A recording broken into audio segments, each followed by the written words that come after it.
एक ओंकार सतनाम करता पुरख निर्भव निर्वैर अकाल मूरत अजूनी सैभं गुर प्रसाद। अंग 71वां। श्री राग महल्ला पंजवा घर पंजवा। महल्ला पंजवा मीन्स ये गुरु अर्जन देव जी की रचना है। जानो नहीं भावै कवन पाता, मन खोज मारग रहा। मुझे पता नहीं कि परमात्मा को कौन सी बातें अच्छी लगती हैं। हे मन, तो उस तक ले जाने का मार्ग ढूंढ रहा हूं। ध्यानी ध्यान लाभ, ज्ञानी ज्ञान कमावे, प्रभ की नहीं चाहता। हमारे मन में प्रश्न आता है ना कि ज्ञानी ध्यानी और कितने ही सन्यासी, कितने ही साधु संत, कितने ही ये पंथ हैं जिन जिन पे कहा जाता है कि प्रभु को पाया जाता है, परंतु इनमें से अच्छा कौन सा है, हमारे लिए अच्छा कौन सा है, किस मार्ग पर चलकर प्रभु को पाया जा सकता है। तो गुरु महाराज वही कह रहे हैं कि मुझे नहीं पता। हे मन, तू वो रास्ता खोज जिससे प्रभु को पाया जा सके। ज्ञानी ध्यानी ध्यान लावे, ज्ञानी ज्ञान कमावे, प्रभु की नहीं जाता। ध्यानी मीन्स जो पुरुष ध्यान लगाते हैं, और ज्ञानी पुरुष ज्ञान गोष्ठी करते हैं, उनको ज्ञान है, वो ज्ञानों का विचार विमर्श करते हैं।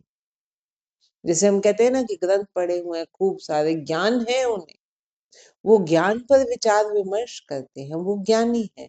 ध्यानी जो अपने अंतर मन में ध्यान धरता है, वो ध्यानी है। परंतु परमात्मा को किसी विरले ने ही जाना।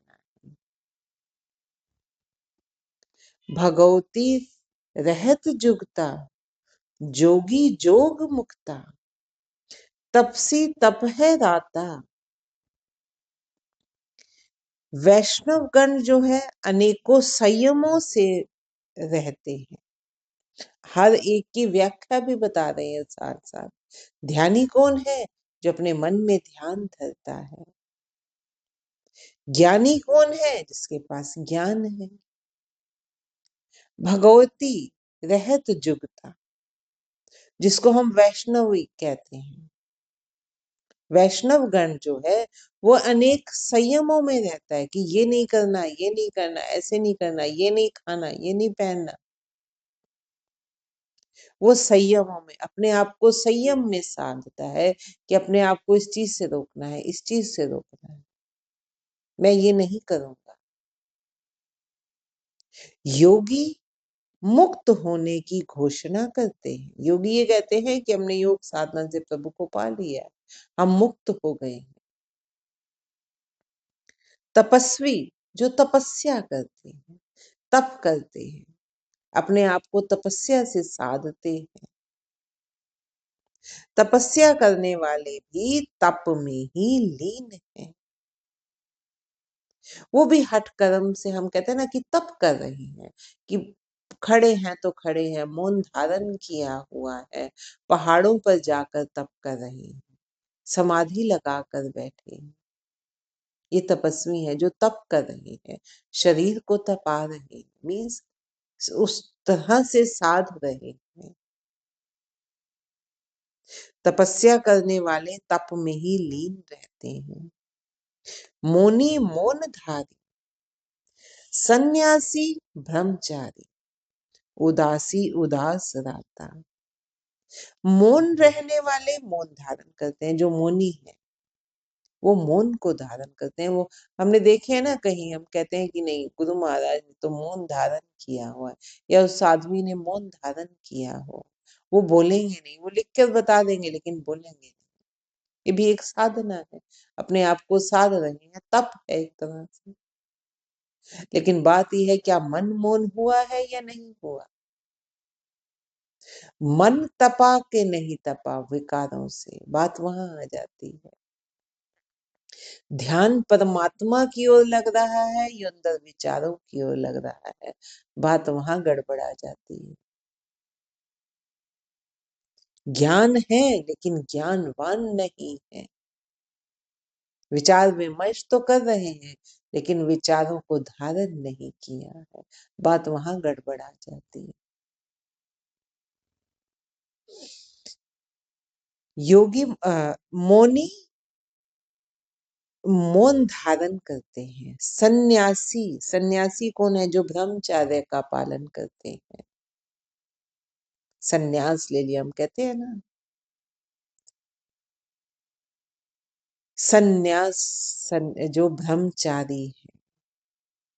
सन्यास, सॉरी, सन्यास तो वो हो गया ना जिसको हम कहें कि सन्यास कि शून्य को धारण कर लेना। सन्यासी कि उस अवस्था में आ जाना जहां कोई मोह नहीं, किसी संसारिक चीजों से विरक्त हो गया हो। जो ब्रह्मचारी, जो ब्रह्मचर्यता का पालन करते हैं। उदासीन साधु अपने अपने वेश में मस्त रहते हैं। उदासीन का मतलब ही वही होता है कि हमने संसार से विरक्त हो गए हैं। संसार के विकारों से हम उदासीन हो गए, उनका अब हमारे ऊपर कोई प्रभाव नहीं पड़ता।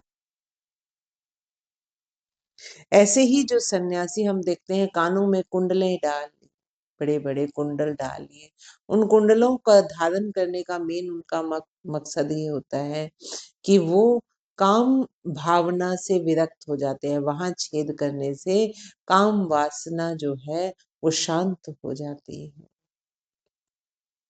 तो इस तरह के उपाय करके वो अपने आप को ब्रह्मचर्यता का पालन करते हैं।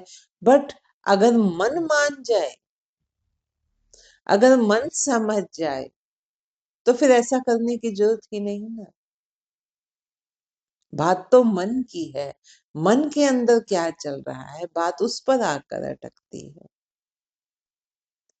तो क्या कह रहे हैं गुरु महाराज? उदासीन साधु, जो अपने आप को साध लिया है, जिन्होंने, जो विकारों से मुक्त हो गए हैं, जो कहते हैं कि हम विकारों से मुक्त हो गए हैं, वो अपने अपने वेश में मस्त रहते हैं। भगत नवे प्रकारा, पंडित वेद पुकारा, गृहस्थी ग्रस्त धर्माता। कुछ लोग भक्ति 9 प्रकार की मानते हैं। पंडित ऊंचे स्वर में वेद पाठ करते हैं। गृहस्थी अपने गृहस्थ धर्म में ही लीन रहते हैं। एक शब्दी बहुरूप अवधूता, कई अवधूत लोग केवल एक शब्द अलग अलग ही कहते रहते हैं। एक शब्द को पढ़कर उसी का ही उच्चारण करते रहते हैं। जैसे अलग अलग कहने वाले अवधूत होते हैं। कापड़ी कौते जागुता, कई लोग बहरूपीय हैं और कई कविता एवं नाटक करने वाले। एक तीर्थ नाता, और कई ऐसे हैं जो तीर्थों पर स्नान करने वाले, तीर्थों पर स्नान करने जाते हैं। इससे पहले वाली लाइन में हमने पढ़ा कापड़ी कौते और जागुता। कापड़ी जो अलग अलग कपड़े पहनकर रूप बदलने वाले, कौते कहने वाले, कविता करने वाले, और जागुता कई नींद को त्याग कर जीवन व्यतीत करते हैं कि नींद को हमने त्याग दिया है, दिन रात वो जाग ही रहे। एक तीर्थ नाता, कई ऐसे भी हैं जो तीर्थ पर स्नान जाने वाले हैं, स्नान करने जाने वाले हैं। निरहार वर्ती आपरिसन, कई व्रत धारण करने वाले हैं, निराहार रहते हैं जो। कई अपरसा, अपरसा मीन्स स्पर्श नहीं करना, कई दूसरों के स्पर्श से बचने वाले हैं। एक लोक ना देव है दर्शा। कई ऐसे हैं जो गुफाओं में छुप कर बैठे हैं, अपना दर्शन किसी को नहीं देते। कई गुफाओं में छिपे रहते हैं और लोगों को दर्शन नहीं देते हैं। एक मन ही ज्ञाता, कई केवल अपने मन में ही ज्ञानवान बने हुए हैं, सिर्फ मन में ही ज्ञानवान बने हुए। घाट न किन्हीं कहाया, सब कहते हैं पाया। कोई भी अपने आप को कम नहीं कहता किसी से, सब कहते हैं हम बेटर हैं दूसरे से। जितनी भी ये साधनाएं करने वाले, हर कोई अपने आप को दूसरे से बेहतर बताता है और सभी कहते हैं कि हमने परमात्मा प्राप्त कर लिया है। जिस मेले सो भक्ता, परंतु वास्तव में भक्त वही है जिसे परमात्मा ने अपने से मिला लिया है। सगल उकत उपावा, त्यागी शरण पावा, नानक गुर चरण पर आता। मैंने तो समस्त युक्तियों एवं उपायों को त्याग दिया और तेरी शरण में आ गया। नानक गुरु चरण पर आता। नानक तो गुरु परमात्मा के चरणों में आन पड़ा है। सगल उकत उपावा, त्यागी शरण पावा, नानक गुरु चरण पर आता।